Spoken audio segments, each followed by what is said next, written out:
တခါတော့ကအာကာသလောကရဲ့အလဲမှာမတိတဲ့ဂျိုတလုံးပေါ်ကိုဆင်းသက်ထားတဲ့ station တစ်ခုထဲမှာမိန်းကလေးတစ်ယောက်မျက်လုံးဖွင့်လာတယ်သူ့နာမည်က Ryan ဒါပေမဲ့သူကိုယ်တိုင်တော့အဲ့ဒီနာမည်ကိုမမှတ်မိတော့ဘူးသူဘလို့ရောက်လာခဲ့တယ်လဲဘာတွေဖြစ်ခဲ့တယ်လဲဆိုတာလည်းလုံးဝမသိဘူးမျက်နှာမှာတော့မတိမတာမှရွတ်တစ်ခုမျက်နှာထဲမှာတော့ကြောက်စရာအိမ်မက်တွေမမြင်ရတဲ့အတန်တွေကသူ့ကိုအပြစ်တင်နေကြတဲ့အဲ့ဒီအချိန်မှာရှစ်ရက်ပဲကအရေးပေါ်အနေရရှိနေတယ်လို့အော်ဟစ်တတိပေးလိုက်တယ်ရီယာနေရန်တွေပေါ်မှာသွေးချောက်တွေလမ်းမတွေမှာလည်းသွေးစွန်းထင်းတွေကြောက်စရာမြင်ကွင်းတွေပြည့်နေတဲ့မကြခင်မှာပဲသူ့ခု member တယောက်ရဲ့တေးပြီးတဲ့ကိုလောင်းကိုတွေ့တယ်သူ့လက်ထဲကဓားကိုယူလိုက်ပြီးတခုတော့တိလာတယ်ဒီမှာကြံတဲ့သူမရှိတော့ဘူးသူ station အပြင်ကိုကြည့်လိုက်တော့အမဲရောင်ကြောက်ခဲတွေနဲ့ပြည့်နေတဲ့မြေပြင်မီးခိုးတူတူအမှုန်တွေအမြဲကျနေတဲ့မိုးကောင်းကင်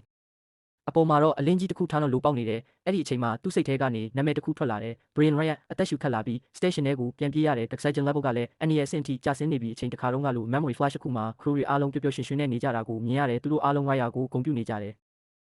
ဒီဂျိုကိုပထမဆုံးခြေလန်းတင်မဲ့သူအဖြစ်သူတို့တွေ့ရှိထားတဲ့ဂျိုကလူတွေအသက်ရှူနိုင်လောက်တဲ့လေထုရှိတဲ့အဖိုးတန်ကဘာတစ်ခုဆိုပြီးယုံကြည်ထားကြတယ်ဒါပေမဲ့အမှန်တရားကတော့အခုချိန်မှာ Ray တယောက်တည်းပဲကြံခဲ့ပြီးသူ station ထဲကိုဆက်လက်ရှာရင်း record တွေ video logs တွေတွေ့တယ်အရင်ကသူ point research လုပ်ခဲ့တဲ့ scientist တယောက်လိုပဲ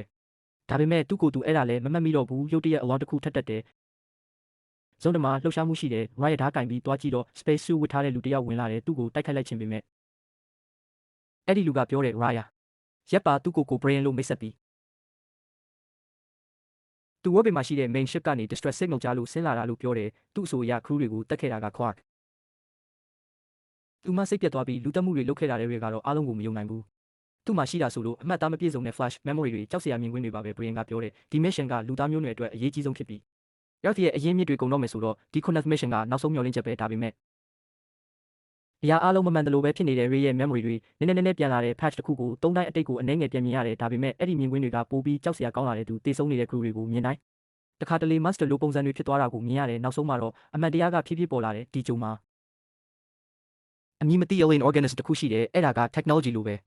ဒါပေမဲ့တကယ်တော့အသက်ရှင်တဲ့ organism လူခန္ဓာကိုယ်ထဲဝင်ပြီးသူတို့ကိုထိန်းချုပ်နိုင်တဲ့ crew တွေအားလုံးကတယောက်ပြီးတယောက်ကူးစက်ခံရပြီးတယောက်ကိုတယောက်တက်သွားကြတယ် Ray ကိုယ်တိုင်လဲ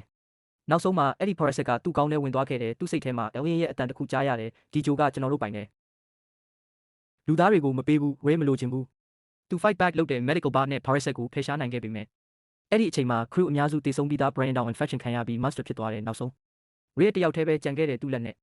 သူတငယ်ချင်းတွေကိုတတ်ခဲ့ရတယ်သူကိုယ်တိုင်လည်းမယုံနိုင်တဲ့အဖြစ်မှန်တစ်ခုထဲမှာပိတ်မိနေတယ်အဆုံးမှာတော့ station ကိုထွက်ပြီး safe ထဲဝင်လိုက်တဲ့အပေါ်က main ship ကိုဦးတည်ပြီးလွတ်မြောက်ဖို့ကြိုးစားတယ်ဒါပေမဲ့မိကုန်းတစ်ခုတော့ကြံနေစေ Ray ကတကယ်လွတ်မြောက်သွားပြီလားဒါမှမဟုတ်အဲ့ဒီအောင်ရင်ကသူ့အတွင်းမှာတစ်ခုခုကြံနေသေးလားဆိုတာပါပဲတင်ရောဘယ်လိုထင်ပါသလဲအဖြေကို comment မှာမှန်းခဲ့နိုင်ပါတယ်ဒါနဲ့ channel လေးကို subscribe မလုပ်ရသေးရင်လုပ်ခဲ့ပါဦးတော့ကျေးဇူးတင်ပါတယ်ခင်ဗျာ